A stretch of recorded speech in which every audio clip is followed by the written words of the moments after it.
microphone. "Return to the moon and land the ship at the first space field," he said into it. "Good Lord," Winter murmured. "Why are you—" "Be quiet." Kramer stood listening.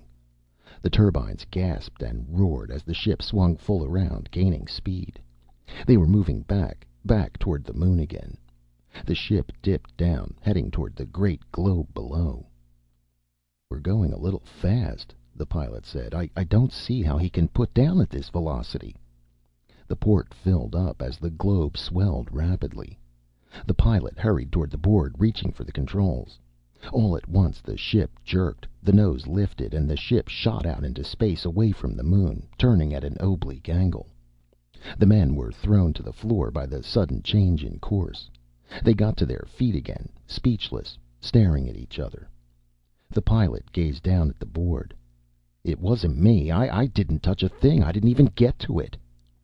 The ship was gaining speed each moment. Kramer hesitated. "Maybe you had better switch it back to manual." The pilot closed the switch. He took hold of the steering controls and moved them experimentally. "Nothing." He turned around. "Nothing. It doesn't respond." No one spoke. "You can see what has happened," Kramer said calmly. "The old man won't let go of it now that he has it. I was afraid of this when I saw the wiring changes. Everything in this ship is centrally controlled, even the cooling system, the hatches, the garbage release. We're helpless." "Nonsense." Gross strode to the board. He took hold of the wheel and turned it. The ship continued on its course, moving away from the moon, leaving it behind. "Release," Kramer said into the microphone. "Let go of the controls. We'll take it back. Release." "No good," the pilot said. "Nothing." He spun the useless wheel. "It's dead. Completely dead." "And we're still heading out," Winter said, grinning foolishly. "We'll be going through the first line defense belt in a few minutes, if they don't shoot us down." "We better radio back." The pilot clicked the radio to send. "I'll contact the main bases, one of the observation stations." "Better get the defense belt. At the speed we're going, we'll be into it in a minute." "And after that," Kramer said, "we'll be in outer space. He's moving us toward outspace velocity. Is this ship equipped with baths?" "Baths?" Gross said. "The sleep tanks. For space drive. We may need them if we go much faster." "But good God, where are we going?" Gross said. Where's he taking us?" The pilot obtained contact. "This is Dwight, on ship," he said. "We're entering the defense zone at high velocity. Don't fire on us." "Turn back," the impersonal voice came through the speaker. "You're not allowed in the defense zone." "We can't. We've lost control." "Lost control?" "This is an experimental ship." Gross took the radio. "This is Commander Gross, Security. We're being carried into outer space. There's nothing we can do. Is there any way that we can be removed from this ship?" A hesitation. "We have some fast pursuit ships that could pick you up if you wanted to jump. The chances are good they'd find you. Do you have space flares?" "We do," the pilot said. "Let's try it." "Abandoned ship?" Kramer said. "If we leave now, we'll never see it again." "What else can we do? We're gaining speed all the time. Do you propose that we stay here?" "No." Kramer shook his head. "Damn it. There ought to be a better solution." "Could you contact him?" Winter asked. "The old man. Try to reason with him." "It's worth a chance," Gross said. "Try it." "All right." Kramer took the microphone. He paused a moment. "Listen. Can you hear me? This is Philip Kramer. Can you hear me, Professor? Can you hear me? I want you to release the controls."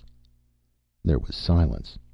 "This is Kramer, Professor. Can you hear me? Do you remember who I am? Do you understand who this is?" Above the control panel, the wall speaker made a sound, a sputtering static. They looked up. "Can you hear me, Professor? This is Philip Kramer. I want you to give the ship back to us. If you can hear me, release the controls. Let go, Professor. Let go." Static. A rushing sound like the wind. They gazed at each other. There was silence for a moment. It's a waste of time, Gross said. No, listen. The sputter came again. Then, mixed with the sputter, almost lost in it, a voice came, toneless, without inflection, a mechanical, lifeless voice from the metal speaker in the wall above their heads. Is it you, Philip? I can't make you out. Darkness. Who's there with you? It's me, Kramer. His fingers tightened against the microphone handle. You must release the controls, Professor. We have to get back to Terra. You must. Silence. Then the faint, faltering voice came again, a little stronger than before. Kramer, everything's so strange. I was right, though. Consciousness, result of thinking. Necessary result. Cognito ergo sum. Retain conceptual ability. Can you hear me? Yes, Professor. I altered the wiring control. I was fairly certain. I wonder if I can do it. Try. Suddenly the air conditioning snapped into operation. It snapped abruptly off again. Down the corridor a door slammed. Something thudded. The men stood listening. Sounds came from all sides of them. Switches, shutting, opening. The lights blinked off. They were in darkness. The lights came back on, and at the same time the heating coils dimmed and faded. Good God, Winter said. Water poured down on them. The emergency firefighting system. There was a screaming rush of air. One of the escape hatches had slid back, and the air was roaring frantically out into space.